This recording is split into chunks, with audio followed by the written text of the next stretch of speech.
শুভ দুপুর দর্শক, আমন্ত্রণ ব্যবসা বাণিজ্য আর অর্থনীতির সবশেষ সংবাদ নিয়ে নিউজ 24-এর বিশেষ আয়োজন বিজনেস আওয়ারে। সাথে আছি আমি রিয়াদ সুমন। শনি থেকে বৃহস্পতিবার দুপুর 1টায় প্রচারিত হচ্ছে এই অনুষ্ঠান। আয়োজনে থাকছে দেশ বিদেশের ব্যবসা বাণিজ্যের সবশেষ খবর এবং খবরের বিশ্লেষণ। এছাড়াও থাকবে শেয়ার বাজার এবং মুদ্রা বাজারের আপডেট। দর্শক, আজ আমরা এই বিজনেস আওয়ারে আলোচনা করতে চাই মধ্যপ্রাচ্য কেন্দ্রিক যে যুদ্ধ, সেই যুদ্ধ পরিস্থিতির কারণে অর্থনৈতিকভাবে যে সংকট তৈরি হয়েছে, আমদানি রপ্তানিতে যে প্রভাব পড়েছে, জ্বালানির দাম বৃদ্ধি পেয়েছে, এইসব বিষয়গুলি নিয়ে আমরা আলোচনা করতে চাই। আমাদের সাথে স্টুডিওতে আছেন বিজিএম এর সাবেক পরিচালক এবং স্পারো গ্রুপের ব্যবস্থাপনা পরিচালক জনাব শোভন ইসলাম। জনাব শোভন ইসলাম, আপনাকে স্বাগত জানাচ্ছি আমাদের আজকের বিজনেস আওয়ারে। আপনি জানেন যে আসলে রপ্তানিতে একটা প্রভাব পড়েছে মধ্যপ্রাচ্য যুদ্ধকে কেন্দ্র করে। একই সাথে আমরা দেখেছি যে বিজিএমই থেকে বলা হচ্ছে যে উৎপাদনও কমেছে 25 থেকে 30%। এই বিষয়গুলো নিয়ে আজ আমরা কথা বলতে চাই। আসলে সংকটগুলো কোথায়, কিভাবে সমাধান হতে পারে, তার আগে আমাদের কাছে একটি প্রতিবেদন আছে, সেটি একটু দেখে আসতে চাই। মধ্যপ্রাচ্যে চলমান অস্থিরতায় গভীর সংকটের মুখে দেশের রপ্তানিমুখী তৈরি পোশাক শিল্প। বিজিবি বলছে, গ্যাস বিদ্যুৎ ঘাটতির কারণে কারখানাগুলোতে উৎপাদন কমে এসেছে 30% পর্যন্ত। অন্যদিকে কাঁচামালের দাম ও পরিবহন ব্যয় বেড়ে যাওয়ায় বাড়ছে উৎপাদন খরচও। অর্থনীতিবিদরা বলছেন, এই যুদ্ধ দীর্ঘায়িত হলে শ্রমিকদের মজুরি, ছাঁটাই ও জীবন জীবিকার উপর আরও নেতিবাচক প্রভাব পড়বে। যুক্তরাষ্ট্রের শুল্ক হার বৃদ্ধিসহ বৈশ্বিক নানা সংকটে তৈরি পোশাক রপ্তানি কমছে টানা 8 মাস ধরে। হিসেব বলছে, অর্থ বছরের প্রথম 9 মাসে পোশাক রপ্তানি আয় কমেছে 5.5%। রপ্তানিকারকরা বলছেন, যুক্তরাষ্ট্রসহ বিশ্বব্যাপী চাহিদা কমে যাওয়ায় কমছে ক্রয়দেশ। পোশাক শিল্পের কিন্তু আমাদের যে দুইটা বড় বাজার, আপনার ইউরোপ বাজার এবং আমেরিকা বাজার, দুইটা বাজারে কিন্তু ওখানে চাহিদা কমেছে যুদ্ধের কারণে এবং কিছু মন্দার কারণে। তবে নির্বাচন পরবর্তী সময়ে বিদেশি ক্রেতাদের আস্থা ফিরে আসায় কিছুটা আশার আলো দেখছিলেন উদ্যোক্তারা। কিন্তু মধ্যপ্রাচ্যের চলমান যুদ্ধ আবারও জটিল করে তুলেছে রপ্তানির ভবিষ্যৎ। বিজিএমএ বলছে, জ্বালানি সংকটে পোশাক খাতে উৎপাদন কমেছে প্রায় 30%। সাধারণত লোডশেডিং 2 ঘন্টা হতো আগে, এখন 3 থেকে 4 ঘন্টা লোডশেডিং হয়, কোনো কোনো জায়গায় তার চেয়েও বেশি। তো স্ট্যান্ড বাই জেনারেটর জ্বালানি হচ্ছে ডিজেল। সেই ডিজেলটা আগে যত সহজে পেতাম, আমরা পাচ্ছি না। আমি যদি 25% উৎপাদন কম করি, দিনের শেষে আমার অর্ডার ক্যান্সেলই হয়ে যাবে। তো ক্যান্সেল হয়ে গেলে তো ফ্যাক্টরির একটা বিগ ডিজাস্টার, ফ্যাক্টরি ব্যাংক্রাপ্ট হয়ে যেতে পারে। সোজা চোখে যদি দেখি, প্রোডাকশন ডিসরাপশন হচ্ছে 20 থেকে 30%। একদিকে উৎপাদন কমছে, অন্যদিকে বাড়ছে ব্যয়। গত কয়েক মাসে বেড়েছে পণ্য পরিবহন ও পণ্য জাহাজীকরণের ব্যয়ও। সেই সাথে জ্বালানি তেলের সরবরাহ ঘাটতি ও দাম বৃদ্ধিতে সংকট বেড়েছে আরেক দফা। যুদ্ধ দীর্ঘায়িত হলে বিপদ আরও বাড়বে, যার প্রভাব পড়বে অর্থনীতির বিভিন্ন খাতে, বলছেন অর্থনীতিবিদরা। তো ডিজেলের দাম বেড়ে গেছে, ডিজেল প্রাপ্যতা কিছুটা সীমিত, তবে বিদ্যুৎ এখনো মূল্য বাড়ানো হয়নি। বিদ্যুতের সরবরাহ যথেষ্ট চেষ্টা করা হচ্ছে শিল্প কারখানায় স্বাভাবিক রাখার। তো সেই বিবেচনায় আমার মনে হয় যে এই যে বহিস্থ কারণ, বাড়তি মূল্য, ট্রাম্প ট্যারিফ, সেটির একটি প্রতিক্রিয়ার কারণে আমাদের রপ্তানি খাতের উদ্যোক্তারা এই চাপটি এই মুহূর্তে ফেস করছেন। ঝুঁকি মোকাবেলায় নীতি সহায়তা দেয়া ও জ্বালানি সংকট সমাধানে বাস্তবমুখী কার্যকর পদক্ষেপ নেওয়ার দাবি জানিয়েছেন ব্যবসায়ী ও অর্থনীতিবিদরা। রিয়াদ সুমন, নিউজ 24, ঢাকা। আমরা প্রতিবেদনটি দেখলাম, যেখানে আসলে বলা হয়েছে যে গ্যাস এবং বিদ্যুতের সংকট, লোডশেডিং বেড়েছে। সব মিলিয়ে আসলে বিজিএমের পক্ষ থেকে বলা হয়েছে যে 25 থেকে 30% উৎপাদন কমেছে। প্রকৃত কারণটা আসলে কি, এর সাথে যদি আপনি কিছুটা যুক্ত করেন। দেখুন, আমরা একটি অত্যন্ত জ্বালানি নির্ভর শিল্প। আমাদের বয়লারগুলো জ্বালানিতে চলে, আমাদের গ্যাস জেনারেটরগুলো জ্বালানিতে চলে, এবং এই জ্বালানির এই মুহূর্তে দুটি সমস্যা। একটি হলো প্রাপ্যতা, আমরা পাচ্ছি না ঠিক মতো, আমাদের ইলেকট্রিসিটি ঠিক মতো পাচ্ছি না, সেজন্য আমাদের ডিজেল জেনারেটরগুলো চালাতে হচ্ছে। আমরা গ্যাস ঠিক মতো পাচ্ছি না, সেজন্য আমরা বয়লারগুলো চালাতে পারছি না। তার মানে আমরা একটা ডাউন টাইম ফেস করছি আমাদের প্রোডাকশনে। এবং মূল্যের কথাটা আমি বাদ রাখি, আগে আমরা প্রাপ্যতার কথাটা বলি। যদি না পাই, তাহলে তো আমি প্রোডাকশন করতে পারবো না। কিন্তু অথচ কিন্তু আমাকে বেতন দিতে হচ্ছে, আমাকে শিপমেন্টটা কিন্তু টাইম মতো দিতে হবে। কাজেই আমরা জ্বালানির যে স্বল্পতা রয়েছে, আমরা প্রাপ্যতার প্রবলেম রয়েছে, সেই কারণে আমরা উৎপাদনটা ঠিক মতো করতে পারছি না। আর রিসেন্ট কতগুলো ঘটনা বলি যেটি আমাদের নজরে এসছে এবং আমার ফ্যাক্টরি ফেস করছে, যেমন ট্রাক, একটি সময় মতো একটি ট্রাকীকরণ করতে হয় আমাদের, এবং এই সময়ের মধ্যে সন্ধ্যাতে এই ট্রাকটি বেরোয় যায় যাতে আমরা চিটাগাঙে গিয়ে পণ্যটি পাঠাতে পারি, এবং আমাদের যে সিএফএস আছে সেই সিএফএসে যেন আমরা পণ্যটি জাহাজীকরণের জন্য হস্তান্তর করতে পারি। ট্রাক কিন্তু সময় মতো আমাদের গেটে ঢুকছে না, কারণ গত কয়েকদিন যাবত তারা তেলের লাইনে দাঁড়ায় আছে। তারা বলছে যে আমরা আধা ঘন্টার মধ্যে ঢুকছি, 1 ঘন্টার মধ্যে ঢুকছি, কিন্তু আমাদের কিন্তু একেবারে নির্দিষ্ট সময় বাধা, যে চিটাগাং পোর্টে আমাদের ট্রাকটি এই সময়ের মধ্যে না পৌঁছলে আমাদের সেই জাহাজের স্কেজুল আমরা মিস করি।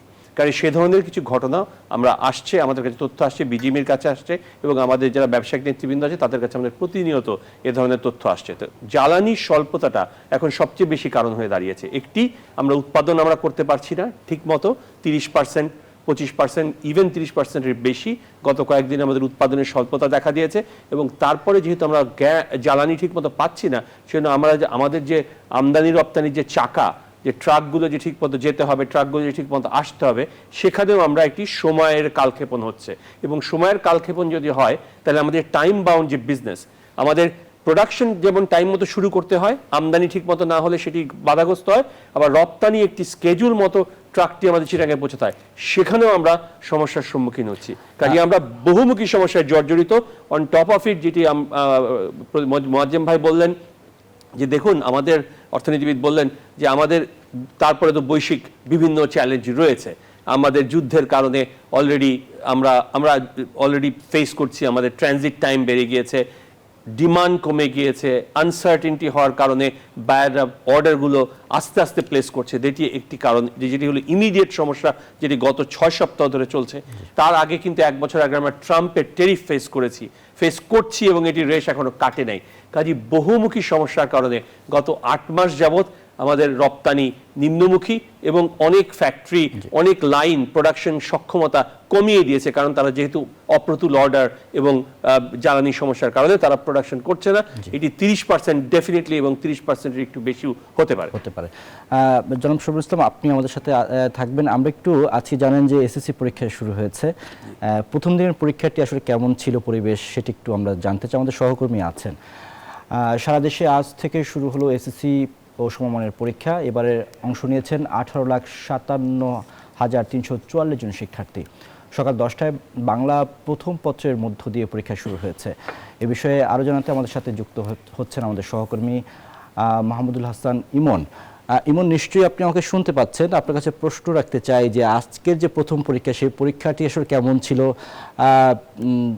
শিক্ষার্থীরা ঠিকঠাকভাবে পরীক্ষা দিতে আসতে পেরেছেন কিনা, তাদের অনুভূতি কি, তাদের পরীক্ষা দেওয়ার পর আসলে বের হয়ে কি বলছেন? সুমন, আপনি দেখতেই পাচ্ছেন যে আসলে পরীক্ষার্থীরা মাত্রই তাদের পরীক্ষা শেষ হলো এবং তারা ধীরে ধীরে পরীক্ষা কেন্দ্র থেকে বাইরে বের হয়ে আসছে। পর্যাপ্ত সময় না পাওয়ার কারণে শিক্ষার্থীদের সঙ্গে আমি এখনও কথা বলতে পারিনি, তবে আমি খুব দ্রুতই শিক্ষার্থীদের সঙ্গে কথা বলে তাদের অনুভূতি জানার চেষ্টা করব। সকাল থেকেই আমি আসলে রাজধানীর বিভিন্ন পরীক্ষা কেন্দ্রে ঘুরে বেরিয়েছি। প্রত্যেকটা পরীক্ষা কেন্দ্রের অবস্থা নিয়ে অভিভাবকরা আমাদেরকে তাদের সন্তুষ্ট প্রকাশ করেছেন আমাদের কাছে। তারা বলেছেন আমাদের কাছে যে নিরাপত্তা ব্যবস্থা সহ সার্বিক যে ব্যবস্থাপনা ছিল সব কিছুই নিয়ে আসলে তারা সন্তুষ্ট। এছাড়া প্রতিটি পরীক্ষা হল বা পরীক্ষা কেন্দ্রে আমরা আইন শৃঙ্খলা বাহিনীর পর্যাপ্ত তৎপরতা আমরা দেখেছি। ঠিক আমি এখন যে কেন্দ্রটিতে দাঁড়িয়ে আছি, মতিঝিলের আইডিয়াল স্কুল অ্যান্ড কলেজ, এর সামনে আপনি দেখতে পাবেন যে এখান থেকে শিক্ষার্থীরা ধীরে ধীরে বের হচ্ছে এবং তাদের অভিভাবক যারা আছে তারা কিন্তু সামনে দাঁড়িয়ে আছে, বিভিন্নভাবে তাদের শিশুকে বা তাদের বাচ্চাকে তারা হয়তো নেবেন এবং আমরা হাসি মুখেই দেখতে পাচ্ছি। মূলত শিক্ষার্থীরা যারা বের হচ্ছে সবাইকে আমরা হাসি মুখেই দেখতে পাচ্ছি। আপনাদেরকে যদি একটু দেখাতে চাই, এবং এই স্কুলটার ভিতরে যাওয়ারও আমাদের সুযোগ হয়েছে। আমরা ভিতরেও গিয়েছিলাম, ভিতরে গিয়ে প্রিন্সিপালের সঙ্গেও কথা বলেছি এবং ভিতরে যারা শিক্ষার্থী ছিল তাদের পরীক্ষা যে দিচ্ছে তারা শান্তশিষ্টভাবে একদম নির্ভেজালভাবে পরীক্ষা দিচ্ছে, সেই দৃশ্য আমরা দেখেছি। এছাড়াও যদি বলতে যাই যে নকল রোধে এবার বেশ কিছু পদক্ষেপ নিয়েছে শিক্ষা মন্ত্রণালয়, যেটিকে আসলে ইতিবাচক হিসেবে বলছেন এই স্কুলটির যিনি অধ্যাপক আছেন তিনি। এছাড়া আমি এই স্কুলে সিসি ক্যামেরার আওতায় নিয়ে আসা হয়েছে প্রত্যেকটা রুম, যেটি আসলে মনিটরিং হচ্ছে, যেটি আসলে দুর্দান্ত বলে মন্তব্য করেছেন এই স্কুল অ্যান্ড কলেজের অধ্যাপক। এই ছিল মতিঝিল থেকে আমার কাছে সর্বশেষ তথ্য। ফিরে যাচ্ছি স্টুডিওতে। সুমন। ইমন, আপনাকে অনেক ধন্যবাদ। সুমন ভাই, আমরা পরীক্ষার একটু খোঁজখবর নিয়ে আসলাম, আমরা আবার আলোচনা শুরু করতে চাই। গত 8 মাস ধরে রপ্তানি কমছে, এটি আসলে কোথায় যেয়ে ঠেকবে? আসলে এখন তো নানান ধরনের সংকট আরও এর সাথে যুক্ত হলো, সেটির ভবিষ্যৎটি আসলে কি দেখছেন আপনি? আমরা অত্যন্ত শঙ্কার মধ্যে আছি। সম্পূর্ণ আরএমজি সেক্টর, বাংলাদেশে আরএমজি এবং টেক্সটাইল সেক্টর, যেটি সবচেয়ে বড় মানে জিডিপিতে যেটি সবচেয়ে বড় অবদান রাখে এবং রপ্তানিতে যেটি সবচেয়ে বড় অবদান রাখে, আমরা অত্যন্ত শঙ্কার মধ্যে আছি। কারণ আমরা ডিপেন্ডেন্ট, অনেকগুলো জিনিসের উপর আমরা ডিপেন্ডেন্ট, এবং সবগুলো জিনিসই যখন একসঙ্গে আনফেভারেবল একটা পজিশনে চলে যায় তখন সংখ্যাটা অত্যন্ত বৃদ্ধি পায়। আমি আগেই বলেছি, আমাদের এটি শুরু হয়েছিল প্রথমে কোভিড থেকে আমরা যখন উতরে উঠলাম, ঠিক তখনই শুরু হলো ট্রাম্পের যে ট্যারিফ, সেটি আমাদের উপর আসলো। তারপরে ইউক্রেন যুদ্ধও কিন্তু আমাদের উপর একটা প্রভাব ফেলেছিল, কারণ অনেক দিন সেটির প্রভাব ইউরোপে পার্টিকুলারলি ডিমান্ড কমে যাওয়ার কারণে। তারপরে কোভিড, ইউক্রেন যুদ্ধ, তারপরে আমাদের ট্রাম্প ট্যারিফ, এবং নতুন করে যে ইরান, আমেরিকা এবং ইসরায়েলের যে যুদ্ধ চলছে, সব মিলিয়ে জ্বালানি তেলের সরবরাহের অপ্রতুলতা, জ্বালানি তেলের মূল্যবৃদ্ধি এবং অন্যান্য র মেটেরিয়াল যে আমরা ইউজ করি আমাদের গার্মেন্টস প্রোডাকশনে, সেগুলোর সব কিন্তু দাম বাড়তে শুরু করেছে অলরেডি। কিভাবে? আমাদের তুলার দাম বেড়ে গিয়েছে, তুলা আমদানির খরচ বেড়ে গিয়েছে, সুতার দাম বেড়ে গিয়েছে। কারণ সুতার দাম যদি বেড়ে যায়, নর্মালি আমাদের যে নিটফায়ার প্রোডাকশন আছে, সেই নিটফায়ার প্রোডাকশন কিন্তু চরমভাবে ইম্প্যাক্টেড হয়।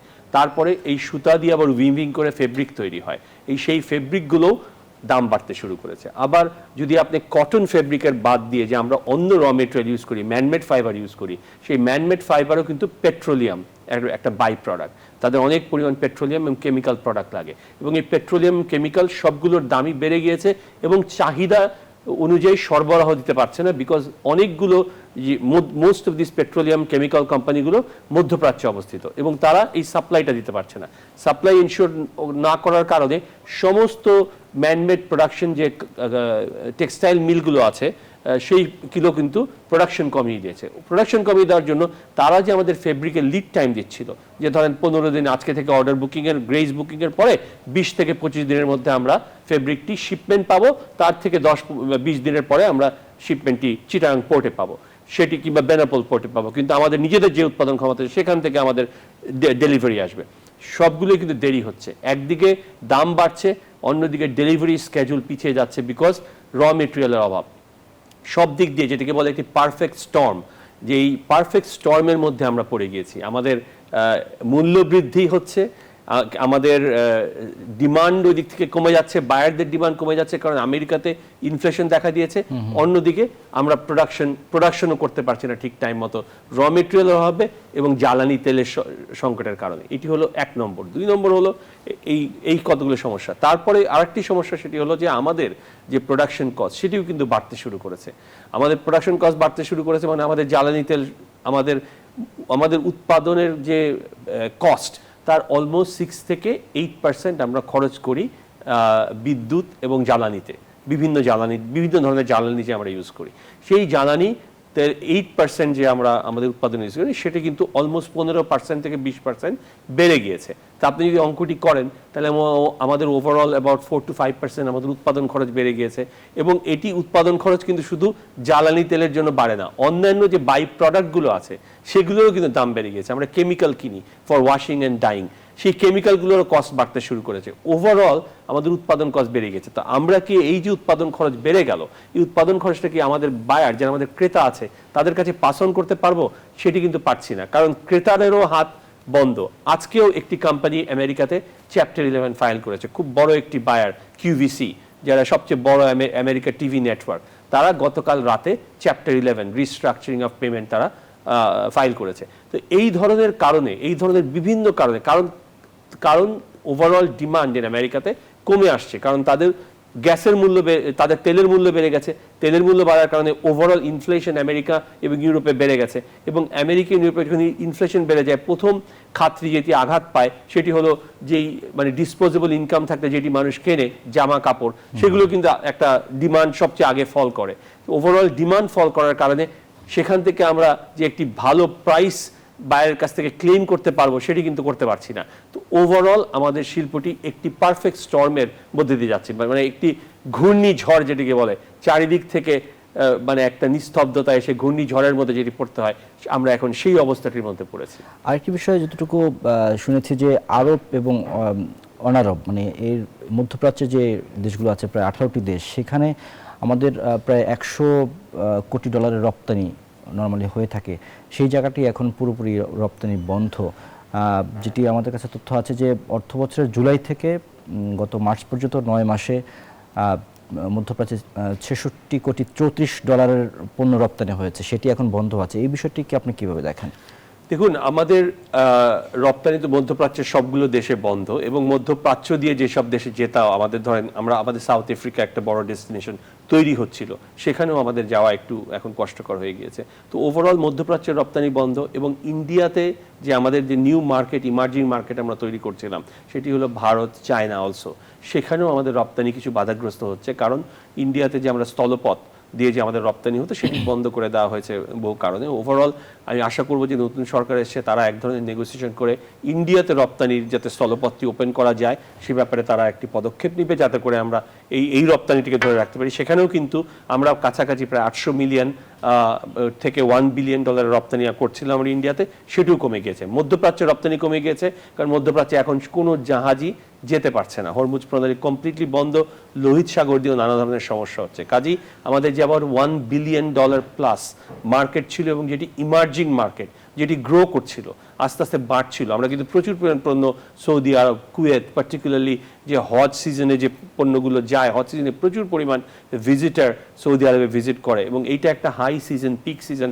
যে আমরা তখন সৌদি আরবের মলগুলোর জন্য প্রচুর পরিমাণ পণ্য আমরা রপ্তানি করে থাকি সৌদি আরব এবং অল দ্য মিডল ইস্টার্ন কান্ট্রিতে। সবগুলো দেশেই কিন্তু আমাদের রপ্তানি কমে গিয়েছে প্রচুর পরিমাণ, এবং সম্পূর্ণভাবে বন্ধ। কাজেই আমাদের অর্ডার থাকলেও আমরা কিন্তু পণ্যগুলো পাঠাতে পারছি না, এই পণ্যগুলো এখন সম্পূর্ণ আমাদের দেশে স্টাক আপ হয়ে গিয়েছে।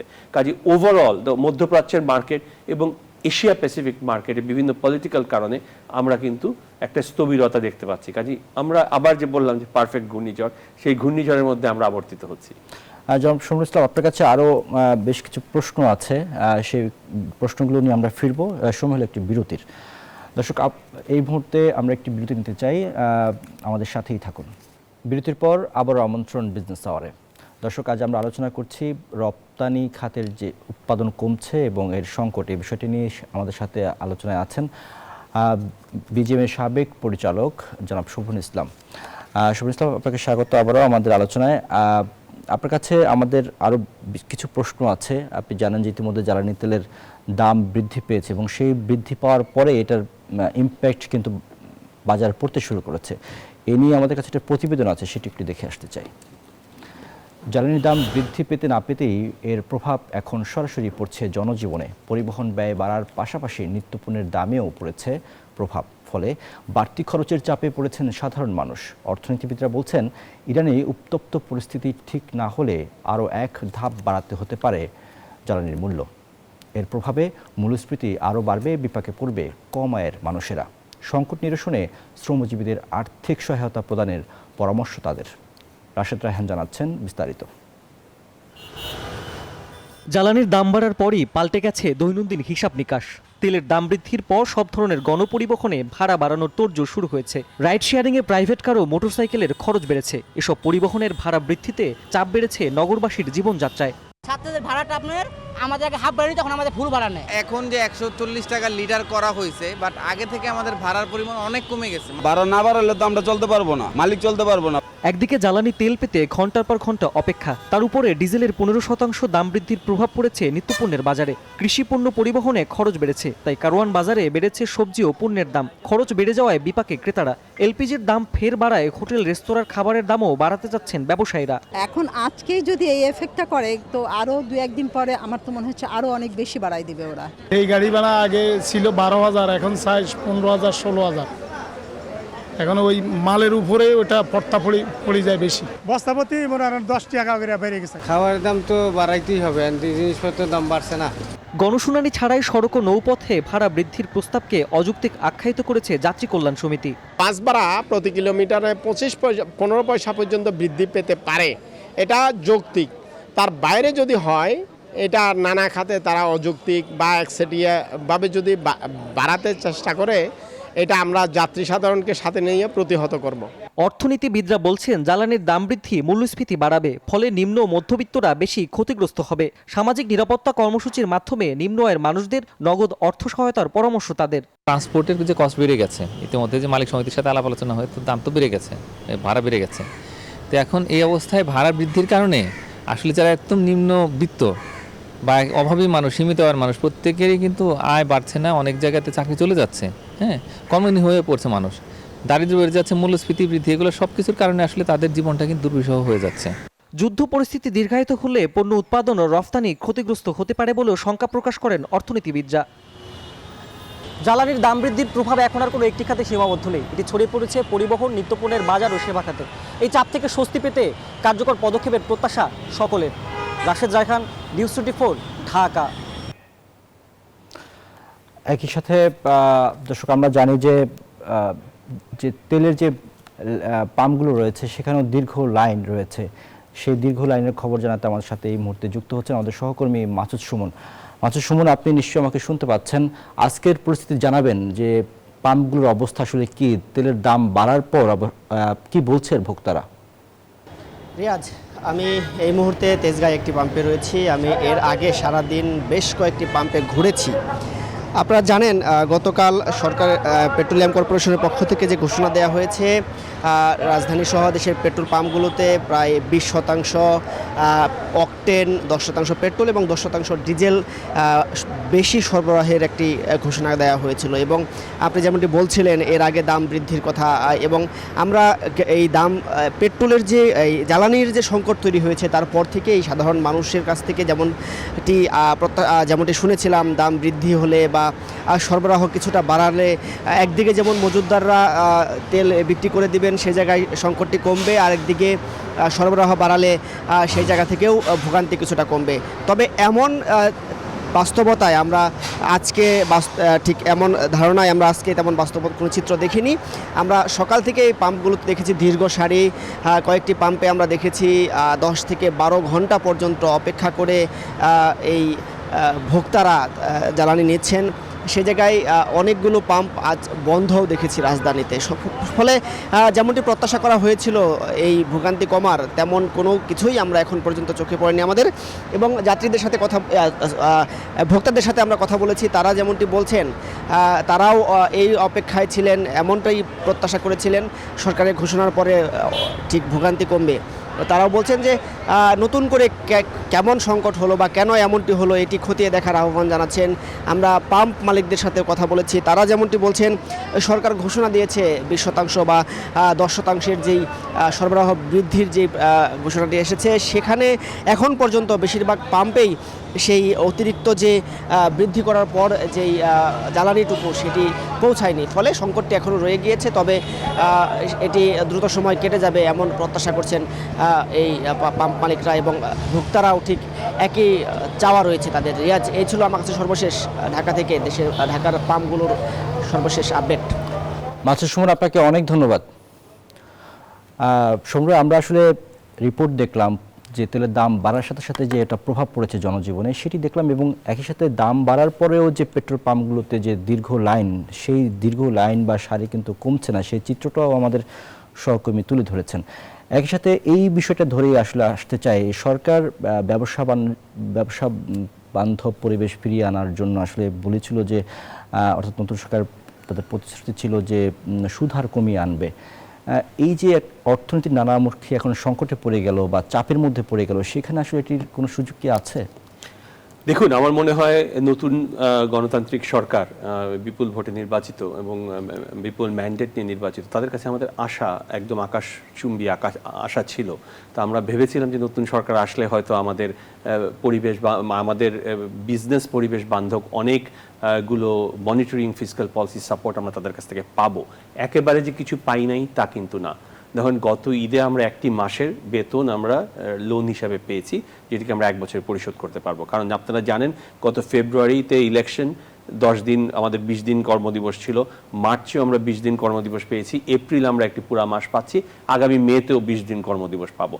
এই অবস্থায় সরকার আমাদের কিছুটা হলো সহায়তা দিয়েছে। একটি হলো একটি নীতিগত সহায়তার পক্ষ থেকে আমরা একটা প্রোগ্রাম আছে, যে প্রোগ্রামটিকে বলে এক্সপোর্ট ক্রেডিট। এক্সপোর্ট ক্রেডিট আমাদের সম্পূর্ণ বন্ধ হয়ে গিয়েছিল 2024 জুন থেকে। এই এক্সপোর্ট ক্রেডিট প্রোগ্রামটি আবার চালু করা হয়েছে বাংলাদেশ ব্যাংক কর্তৃক। এই এক্সপোর্ট ক্রেডিট এমন একটি ক্রেডিট যেখানে আমরা ওয়ার্কিং ক্যাপিটাল আমরা রিসাইকেল করতে পারি এবং এটি একটি কম সুদে আমরা রিসাইকেল করতে পারি। 5,000 কোটি টাকা এটিতে বরাদ্দ করা হয়েছে। এটা ফার্স্ট কাম ফার্স্ট সার্ভ, যিনি প্রথম আসবে এসে নিতে পারবেন তিনি এটি নিতে পারবেন। এটি একটি পজিটিভ সাইন। আমরা মনে করি এই 5,000 কোটি টাকা 10,000 কোটি টাকা উন্নীত করা উচিত। এটি আমাদের সরকারের কাছে দাবি থাকবে, আশা থাকবে। এছাড়া আমাদের আর একটি ফেসিলিটি আমরা ইউজ করি, সেটি হলো এক্সপোর্ট ডেভেলপমেন্ট ফান্ড, ইডিএফ, যেইটির মাধ্যমে আমরা ডলার পরিশোধ করি। আমাদের ব্যাক টু ব্যাক যে এলসি করি, সে আমরা র মেটেরিয়াল কিনি, সেটি ডলার পরিশোধ করি এবং এটি একটি কম ইন্টারেস্টে আমরা এই ডলারটি পরিশোধ করতে পারি। বাংলাদেশ ব্যাংক এটি সাবসিডাইজ করে আমাদের এই ইডিএফ, এক্সপোর্ট ডেভেলপমেন্ট ফান্ড। এই ফান্ডটি আমাদের ছিল প্রায় $7 বিলিয়ন পর্যন্ত। IMF এর এখানে একটি বাধ্যবাধকতা আছে যে এই ফান্ডটিকে কমিয়ে আনতে হবে, কিন্তু অথবা নতুন একটি ফান্ড তৈরি করতে হবে, কারণ এটি রিজার্ভ থেকে একটি ব্লকড করে এই ফান্ডটি দেওয়া হয়। কিন্তু আমি মনে করি দেশের অর্থনৈতিক উন্নয়নের জন্য এবং পরিবেশ আরও একটু ভালো করার জন্য, মানে রপ্তানিকারকদের সহায়তার জন্য এই ইডিএফ ফান্ডটি $2 বিলিয়ন যেটি এখন আছে, 7 বিলিয়ন থেকে কমিয়ে 2 বিলিয়ন করা হয়েছে, সেটিকে অ্যাটলিস্ট যদি 4 বিলিয়ন উন্নীত করা হয়, তাহলে আমরা কিছুটা হলেও এই মানে শ্বাসরুদ্ধকর অবস্থায় কিছুটা সহায়তা পাবো। এছাড়া আমাদের ওভারঅল যে তারল্য সংকট রয়েছে ব্যাংকগুলোতে, সেই ব্যাংকগুলোর তারল্য সংকটের কারণে কিন্তু আমাদের ওভারঅল ব্যবসায়িক পরিবেশ, বিনিয়োগের পরিবেশ প্রচণ্ডভাবে বাধাগ্রস্ত হচ্ছে। আপনারা জানেন আমাদের প্রত্যেকটি ব্যাংক, খুব একটা কোনো ব্যাংক এখন সুস্থ অবস্থায় নাই। যেই ব্যাংকগুলোর ধীরে ধীরে ধুকে ধুকে কমে এসছে তাদের অবস্থা, 4-5টি ব্যাংক একীভূত করা হয়েছে। এখানে কিন্তু আমাদের এক্সপোর্ট অনেক পরিমাণ এখানে ব্যাহত হয়েছে। এই 5টি ব্যাংকের সাথে যেই এক্সপোর্ট, যেই কোম্পানিগুলো জড়িত ছিল, সেখানে তাদের তারল্য সংকট চরম পর্যায়ে পৌঁছেছে। এছাড়াও অন্যান্য যে ব্যাংকগুলো রয়েছে, তাদের ওভারঅল প্রফিট মার্জিন কমে যাওয়ার কারণে তাদের মূলধন, ব্যাংকের যে মূলধন সেটি কমে এসছে। ব্যাংকের মূলধন যখন কমে আসে, তখন যেসব বড় বড় রপ্তানিকারক আছে, যেসব ব্যাংকে লোন নেয়, সেই ব্যাংকে একটি লিমিট থাকে, সেটিকে বলে সিঙ্গেল বরোয়ার রিস্ক ফ্যাক্টর। সেই সিঙ্গেল বরোয়ার, যেহেতু ব্যাংকের মূলধন কমে গেছে, ধরেন একটি ফ্যাক্টরির মূলধন সেমই রাখা হয়েছে, কিন্তু যেহেতু ব্যাংকের মূলধন কমে গেছে, সিঙ্গেল বরোয়ারের যে লিমিট, সেটা পার্সেন্টেজ অফ ব্যাংকস ক্যাপিটাল, সেটিতে ব্যাহত হওয়ার কারণে অনেকে সিঙ্গেল বরোয়ার লিমিট হিট করছে। কাজেই এখানেও আবার একটি অর্থনৈতিক মানে প্রতিকূলতা আমরা ফেস করছি, বিশেষ করে বড় বড় গার্মেন্টসগুলো, বড় বড় রপ্তানিকারকরা এখানে একটি প্রতিবন্ধকতা ফেস করছে। কাজে সব মিলিয়ে আরও একটু মনিটারি সাপোর্ট, এক্সপোর্ট খাতে একটুখানি সিচুয়েশনটাকে বাড়িয়ে দেওয়া, যে না, এক্সপোর্ট ক্ষেত্রে single borrower limit 10 to 20% exceed করা যাবে, যাতে করে আমাদের পুরোপুরি এক্সপোর্ট খাতটি সচল থাকে। সে ধরনের কিছু নীতিগত সহায়তা যদি আমরা পাই, ইডিএফ 2 বিলিয়ন থেকে 4 বিলিয়ন, আমাদের যে আমরা যে একটি ফান্ড পেলাম এক্সপোর্ট ক্রেডিট, সেটিকে 5,000 কোটি টাকা থেকে 10,000 কোটি টাকা, এটি কিন্তু সরকারের পক্ষে একেবারেই সম্ভব এই জিনিসগুলো করা, কারণ এটা রিটার্ন অন ইনভেস্টমেন্ট। এটি সরকার যদি করে, এটি কিন্তু কোনোটাই জাস্ট নীতিগত সহায়তা, এটা কোনো কিছু মানে ইনসেন্টিভ না। এই নীতিগত সহায়তাগুলো যদি পাই, তাহলে আমাদের এক্সপোর্টটাকে যদি আমরা ধরে রাখতে পারি, অটোমেটিক ইকোনমি ঘুরে আসবে। কাজে এক্সপোর্ট যাতে আমাদের কোনোভাবে ব্যাহত না হয়, সেই জন্য সরকারকে সচেষ্ট ভূমিকা পালন নিতে হবে। অর্থ মন্ত্রণালয়, বাংলাদেশ ব্যাংক এবং আমাদের বাণিজ্য মন্ত্রণালয়, এই তিনটিকে নিয়ে আমাদের বিশেষ কিছু ব্যবসায়ীদের নিয়ে, বিজিএমই কিংবা এফবিসিসিআইয়ের যেটি এখন কার্যকর নাই, এখান থেকে কিছু সুনির্দিষ্ট ব্যবসায়ী একটি যদি টাস্ক ফোর্স গঠন করা হয়, যাতে প্রতিনিয়ত এই জিনিসগুলো মনিটর করে কিভাবে কোনো কিছু ব্যাহত না হয়, এই জিনিসগুলো যদি দেখা হয়, তাহলে মনে করি আমরা এই প্রতিকূল অবস্থা কাটিয়ে উঠতে পারবো। জি, একই সাথে মানে বিনিয়োগের পরিবেশ ফেরানোর যেটা চ্যালেঞ্জ বা স্থবিরতা থেকে ফিরে আসার যেটা চ্যালেঞ্জ ছিল, সেই জায়গাটাতে আসলে কিভাবে ফিরতে পারে, ব্যবসায়ীদের আস্থা অর্জন করতে পারে সরকার? দেখুন, আকাশচুম্বী প্রত্যাশা আবার বিনিয়োগ পরিবেশ ফেরানোর সদিচ্ছা সবই আমরা দেখতে পাচ্ছি, আমরা লক্ষ্য করতে পারছি, এবং কিছু কিছু প্রোগ্রাম আমরা যেটি বললাম এটি কিন্তু আমরা দেখতে পাচ্ছি, তারা চেষ্টা করছে। কিন্তু ঘটনা হলো এই ইরান এবং মধ্যপ্রাচ্যের যুদ্ধ আমেরিকা এবং ইসরায়েলের সাথে, সেটি কিন্তু কারোই প্রত্যাশিত ছিল না, কারোই জানা ছিল না। জ্বালানি তেলের মূল্য যে এইভাবে বেড়ে যাবে এটিও কারো জানা ছিল না। তার উপরে কিছু কিছু শর্ত পূরণ না হওয়ার কারণে IMF কিন্তু আমাদেরকে একটা রিজেকশন দিয়ে দিল যে তারা যে অর্থটি ছাড় করার কথা সেই অর্থটি তারা ছাড় করলো না। এটিও একটি অর্থনীতির উপর বিরূপ প্রভাব ফেলবে, কারণ ওভারঅল লিকুইডিটি ক্রাইসিসের মধ্যে আমরা পড়ে যাব। বাংলাদেশ ব্যাংক লিকুইডিটি ক্রাইসিস পড়বে, বাকি ব্যাংকগুলো লিকুইডিটি একটা ক্রাইসিস, তারল্য সংকট, অর্থনৈতিক তারল্য সংকটের মধ্যে পড়বে। এই অবস্থায় যেখানে এক্সিস্টিং আমাদের যে এন্টিটিগুলো আছে, এক্সিস্টিং ফ্যাক্টরিগুলো আছে, সেগুলোর ধরে রাখাই, প্রোডাকশন ধরে রাখা, সেগুলো রপ্তানি সচল রাখা, এই ধরে রাখাই যেখানে মুশকিল হয়ে যাচ্ছে, সেখানে আপনি নতুন বিনিয়োগ কিভাবে করবেন? কাজে নতুন বিনিয়োগ অ্যাট্রাকশনের যে একটি প্রচেষ্টা ছিল সেটি তো সম্ভব হবে না। আর নতুন বিনিয়োগ করতে গেলে আপনাকে কিন্তু জ্বালানির নিশ্চয়তা দিতে হবে। আমি কোথা থেকে গ্যাস পাবো? আমি একটি ফ্যাক্টরি করব, আমার নতুন কোনো গ্যাস লাইন নাই। আমি 2 দিন আগে পেট্রোবাংলার তিতাসের চেয়ারম্যানের সঙ্গে দেখা করে আসলাম। উনি বললেন আপনারা কিন্তু গ্যাস নির্ভর কিছু চেষ্টা করেন না, আপনারা গ্যাস নির্ভর ক্যাপাসিটি বাড়ানোর চেষ্টা করেন না, কারণ আমরা গ্যাস দিতে পারবো না। এখন একটি চেয়ারম্যান যখন এই ধরনের কথা বলেন একজন বিনিয়োগকারীকে, যিনি আরও বিনিয়োগটি বাড়ানোর জন্য উদ্যোগ নিতে চাচ্ছেন, সেখানে আপনি বিদেশি বিনিয়োগকারী কিংবা আমরা যারা আরো বিনিয়োগ করতে উৎসাহী, তারা কিভাবে আমরা উৎসাহ পাবো? আমরা গ্যাস ছাড়া, তেল ছাড়া তো আমরা কোনো ফ্যাক্টরি রান করা সম্ভব না, বিদ্যুৎ ছাড়া।